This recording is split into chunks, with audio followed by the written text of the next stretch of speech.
berjalan dalam firman-Mu, hatiku siap.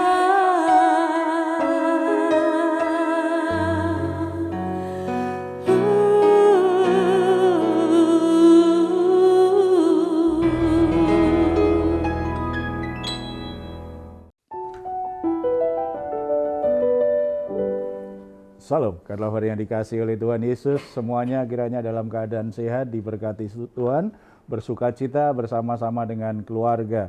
Puji Tuhan, saudara-saudara, hal terbaik dalam hidup kita sebagai orang Kristen adalah karena kita boleh menghampiri Bapa kita di surga setiap saat dengan sukacita, tidak usah takut dihakimi atau dimurkai karena Yesus Kristus sudah menebus dosa-dosa kita.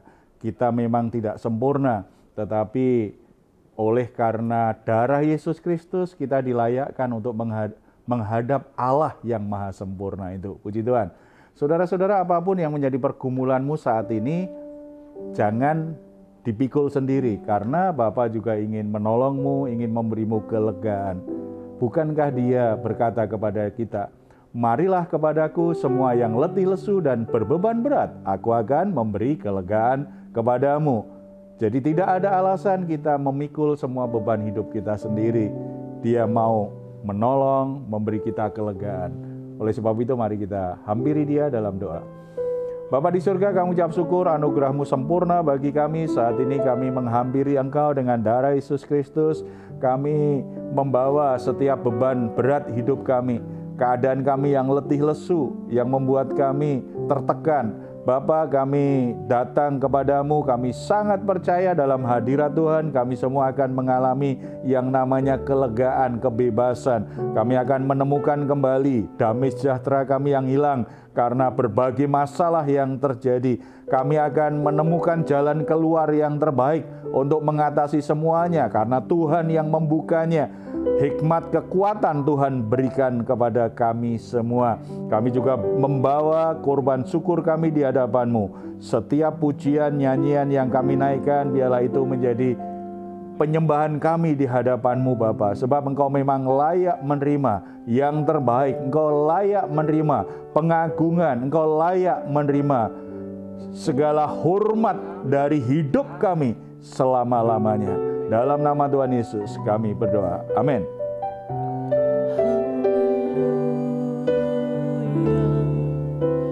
Terima kasih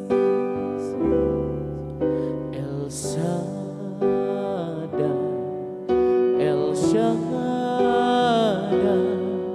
Allah Maha Kuasa. Dia besar, Dia besar, El Shaddai mulia, El Shaddai,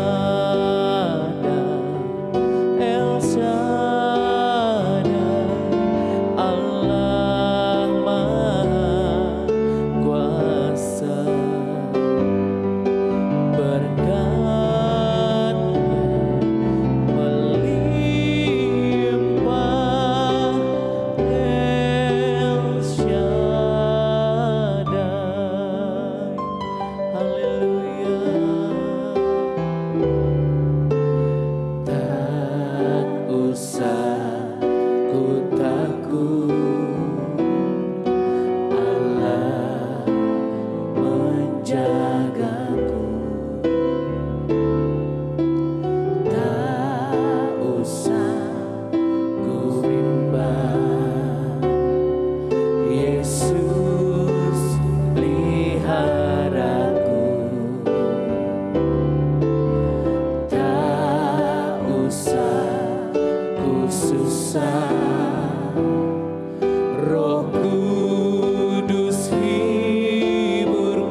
Saudara-saudara yang dikasihi Tuhan, kita akan sharing firman Tuhan, tapi ada pertanyaan yang mesti kita baca terlebih dahulu. Silahkan membacanya, Pak Mane. Ini ada pertanyaan dari God Lovers semua. Bagaimana caranya agar hati kita tetap berkobar untuk mengasihi Tuhan? Apakah ada cara sederhana selain merenungkan firman Tuhan atau saat teduh dan bersekutu dengan saudara seiman? Bagaimana caranya supaya hati kita tetap berkobar gitu ya. Ada banyak cara sih sebenarnya. Ibadah itu menjadi cara di mana secara rohani kita terus berkobar untuk mengasihi Tuhan. Karena ketika kita bersama-sama dengan saudara-saudara seiman itu kan semangat itu kan nular. Jadi ketika kita memuji Tuhan sendiri dengan bersama saudara seiman itu beda gitu ya. Kalau sukacita itu akan lebih mudah diluapkan karena kita bersama-sama. Tetapi kalau bicara perenungan, mungkin ketika kita saat teduh sendiri di rumah kita bisa lakukan. Jadi bisa dilakukan macam-macam, bisa bersama saudara seiman dalam ibadah atau dilakukan sendiri. Tetapi ada satu hal yang kita akan belajar menarik, di mana kita belajar selalu merenungkan arti tempat-tempat tertentu. Itu ternyata kadang-kadang menjadi kenangan yang manis. Ada contoh misalnya, suatu saat ada pengantin baru konseling karena mereka bertengkar terus. Ternyata banyak pengantin baru itu yang sering bertengkar malahan. Situasinya sangat sulit. Saya hanya bilang begini aja, kalau antar kalian belum sepakat, sulit ini, masih sama-sama bertahan bahwa aku yang paling benar, aku yang paling benar. Makanya nggak ada solusi kan. Coba ambil waktu begitu ya. Ambil waktu, kalian sempatkan untuk mendatangi tempat-tempat yang sangat spesial saat kalian belum menikah. Saat kalian pacaran mungkin ada tempat-tempat tertentu tuh, tempat makan, tempat nge-mall, dia ke mall mana yang cocok, atau ke kafe, atau apa saja kegiatan yang kira-kira membuat kalian itu menikmati kebersamaan. Coba itu jadi kenangan yang baik. Mereka lakukan. Ketika mereka lakukan, saya ketemu lagi, gimana kita ngobrol lagi? Puji Tuhan, Pak, sudah selesai. Ternyata ketika mereka ada di tempat itu, mereka ingat hal-hal yang mereka obrolin. Itu saat dimana cinta mereka itu bisa bertumbuh dengan baik, mereka bisa bicara dari hati ke hati. Ternyata setelah menikah, suasana seperti itu nggak didapat. Jadi ada di tempat itu mereka diingatkan kembali saat-saat seperti itu. Umat Israel juga diingatkan Tuhan hal seperti itu. Makanya setiap mereka berkeluh kesah, bersungut-sungut, Tuhan selalu berkata, katakan kepada mereka, aku yang membebaskan mereka dari Mesir, aku yang membelah lautan, aku yang memberkati mereka, aku yang menaungi mereka. Itu saat-saat yang baik. Kita akan buka satu bagian dari hal yang seperti itu. Dari Bilangan pasal 21 ayat 10 sampai 20. Itu bagian yang kita bisa renungkan, bagian di mana umat Israel akhirnya bisa kembali berkobar untuk mengasihi Tuhan. Kemudian berangkatlah orang Israel lalu berkemah di Obot. Berangkatlah mereka dari Obot lalu berkemah dekat reruntuhan di Abarim, di padang-padang gurun yang di sebelah timur Moab. Dari situ berangkatlah mereka lalu berkemah ke lemah Seret.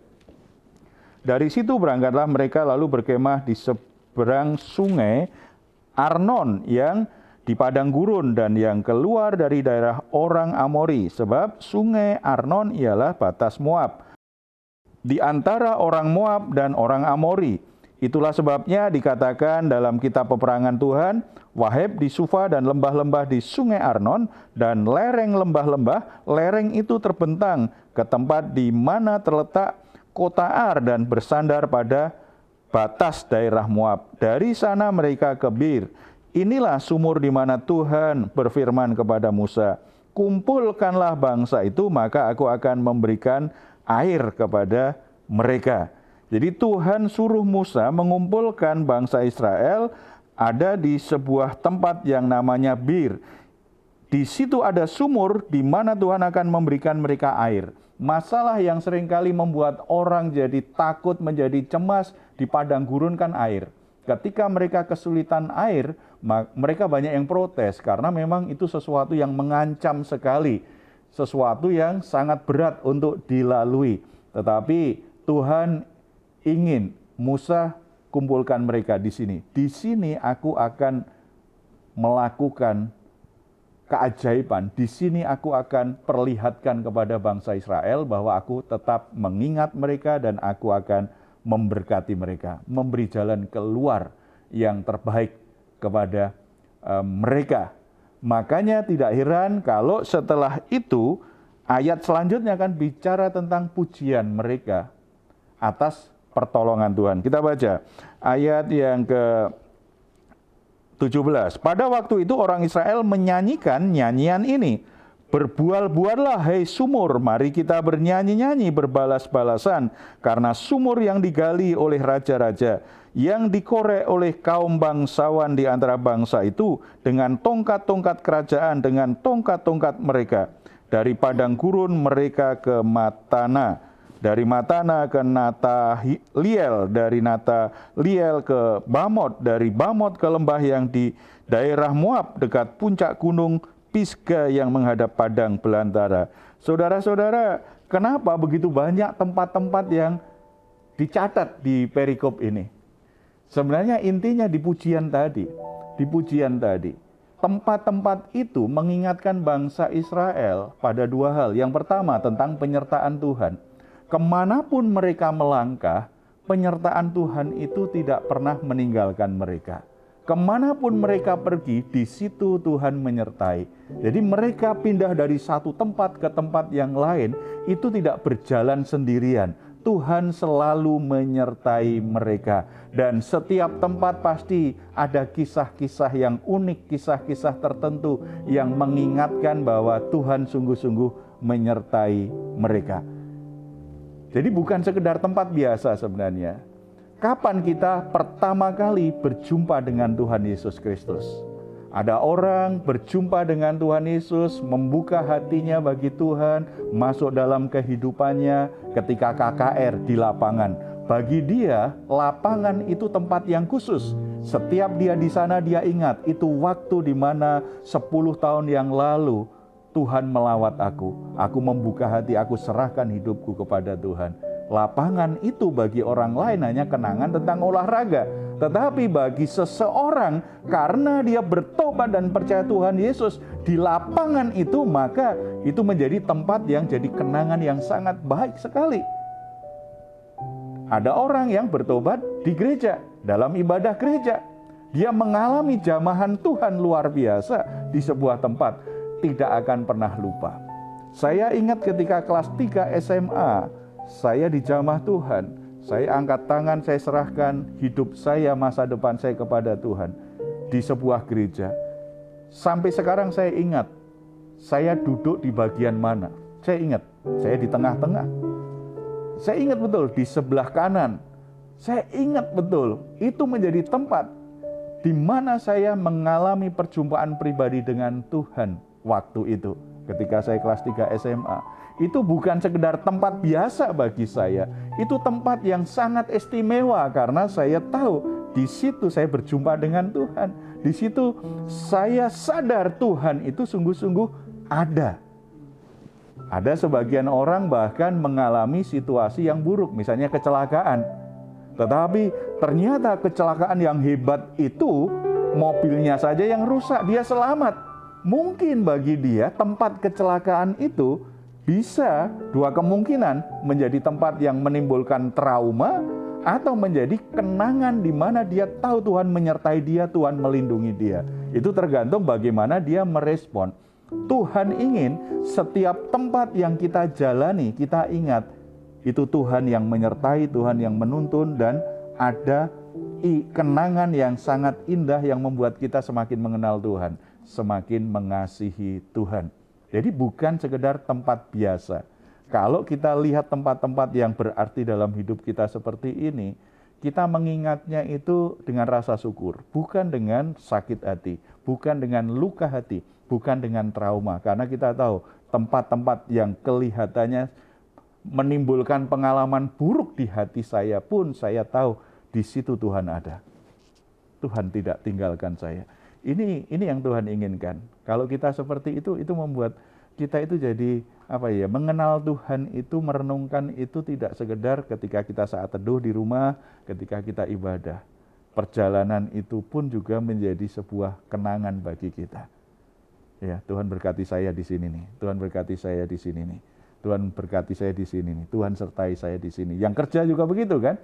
Saya berdoa supaya dapat pekerjaan. Pertama kali Tuhan bukakan saya kerja di sini. Oh, itu Tuhan menyertai, Tuhan arahkan saya ke situ. Ketika saya di situ, ada banyak pergumulan, ada banyak masalah. Saya bertahan, coba bertahan luar biasa, tetapi ternyata nggak bisa bertahan. Kemudian saya berdoa lagi, Tuhan bawa lagi ke perusahaan yang kedua. Tetapi apakah perusahaan yang pertama hanya menorehkan kekecewaan dan pahit hati? Tidak. Karena kita tahu Tuhan yang bawa kita ke sana.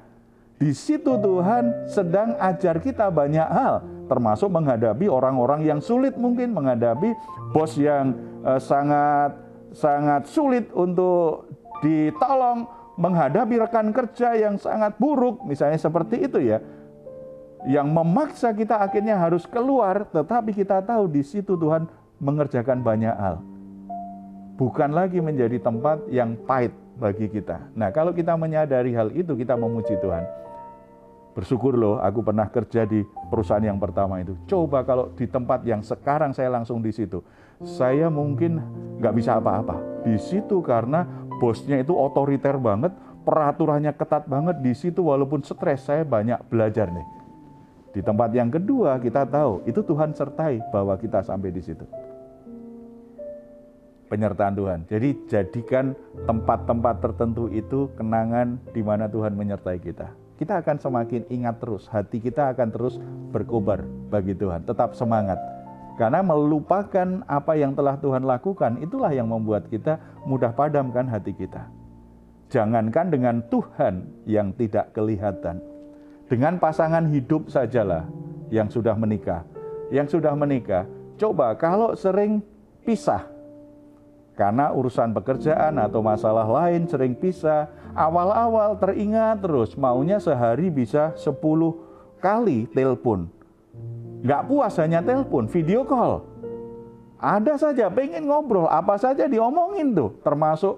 Termasuk semut yang suka merayap di meja makan pun diomongin. Karena memang pengen ngobrol. Tapi makin lama, di lain kota, urusan pekerjaan begitu sibuk, mulai berkurang ini komunikasi. Mulai lupa dengan pasangannya, jarang komunikasi, mulai lupa hal-hal yang lain, melupakan kenangan-kenangan bersama pasangannya. Makin lama bisa ke lain hati. Bisa ke lain hati, tetapi kalau walaupun dipisahkan oleh lautan, dipisahkan oleh kota, dipisahkan oleh negara, oleh lautan, kalau orang itu selalu mengingat kenangan-kenangan indah, kenangan-kenangan manis, kenangan-kenangan di mana sebagai pasangan suami istri itu lewat dinamika relasi yang kadang-kadang mungkin ada saatnya marah, ada saatnya kecewa, ada saatnya malu, ada saatnya tersinggung, ada saatnya kecewa dengan perilakunya, perkataannya, tetapi sudah melewati semuanya, kemudian kenangan bersama-sama, pergi ke sebuah tempat, pergi ke sebuah gereja, pergi ke tempat makan, pokoknya kenangan-kenangan itu selalu diingat, itu tetap mempertahankan hati mencintai pasangannya, tetap membuat kenangan yang berpengaruh di hati. Dengan Tuhan juga begitu. Dengan Tuhan juga begitu. Renungkan firman Tuhan, renungkan pribadi Tuhan, renungkan apa yang pernah dikerjakan Tuhan dalam hidupmu. Itu bagian penting untuk membuat hati kita selalu berkobar dengan Tuhan. Hati kita semakin mengasihi Tuhan. Selain itu, coba ingat, ini biasanya dampaknya sangat kuat sekali. Sesuatu yang pemeliharaan Tuhan yang ajaib yang pernah Tuhan lakukan. Seperti orang Israel itu kan mengalami keajaiban Tuhan karena sumur itu mendadak keluar air. Makanya mereka memuji Tuhan kan, berbual-buallah hai sumur. Berarti airnya itu keluar dari sumur itu banyak sekali. Padahal mungkin sumur itu sebelumnya cuma sedikit atau bahkan sudah sumur mati. Tetapi Tuhan lakukan keajaiban. Saya percaya sebagai orang Kristen, sebagai anak-anak Tuhan, kita semua pernah mengalami yang namanya keajaiban Tuhan. Tuhan memelihara hidup kita dengan cara yang ajaib. Tuhan menolong kita dengan cara yang ajaib. Hal-hal kecil aja diingatkan menggairahkan hati kita. Apalagi yang ajaib. Tadi penyertaan Tuhan itu kan sehari-hari tuh. Kalau kita renungkan aja kita akhirnya ingat bahwa sebenarnya perjalanan hidup kita tidak pernah terjadi Tuhan tidak menyertai kita. Kemudian kita ingat hal-hal yang ajaib nih. Bagaimana saudara mestinya dipecat dalam pekerjaan, tetapi Tuhan menolong sedemikian rupa sehingga ternyata bukannya dipecat, saudara malah dapat promosi jabatan. Itu bisa terjadi. Di mana saudara alami kecelakaan, di situ malah ketemu jodoh karena yang nabrak jadi pasangannya setelah itu. Ada hal-hal yang ajaib, ada yang sakit divonis dokter tinggal 6 bulan. Ternyata Tuhan bisa lakukan keajaiban, sembuh. Sekarang sudah 10 tahun tetap sehat saja. Itu harus jadi kenangan. Orang yang divonis dokter kelihatannya nggak mungkin bisa punya anak, tetapi ternyata bisa punya anak. Hal-hal yang ajaib seperti itu tidak boleh dilupakan. Itu yang membuat kita itu tidak patah semangat ketika hadapi masalah. Kita akan ingat, yang begitu sulit saja Tuhan bisa tolong aku, bisa lakukan mujizat. Apalagi masalah ini, kan Tuhan itu Tuhan yang tidak berubah. Kalau dulu Tuhan sanggup menolong aku, sekarang pun pasti Tuhan sanggup menolong aku. Kalau dulu aku yang begitu rusak hidupku, Tuhan bisa ubah sehingga aku menjadi manusia baru. Berarti kalau sekarang aku sedang bergumul dengan kebiasaan buruk tertentu, saya sedang jatuh dalam dosa, Tuhan juga akan sanggup untuk membuat aku bisa berubah lagi, keluar dari hal itu. Tidak boleh mengikat hidupku sendiri. Nah, kalau kita setiap tempat, setiap peristiwa itu menjadi kenangan yang kita renungkan, itu membuat kita semakin percaya Tuhan, semakin mengasihi Tuhan, semakin mengenal Tuhan, semakin percaya akan cara kerja Tuhan.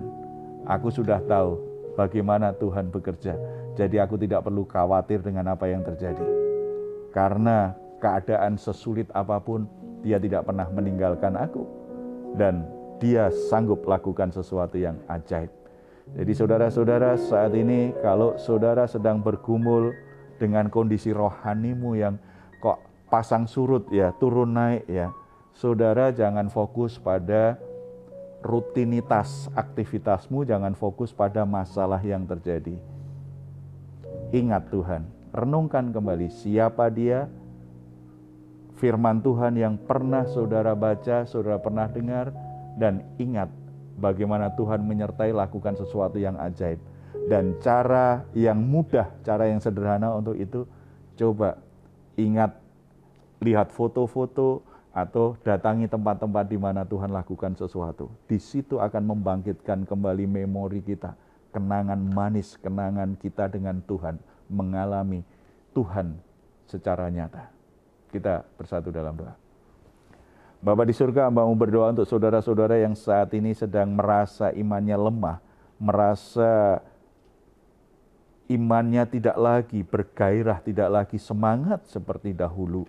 Karena situasi dan kondisi yang ada, karena masalah yang ada, seringkali membuat mereka menjadi mulai padam kegairahan rohaninya.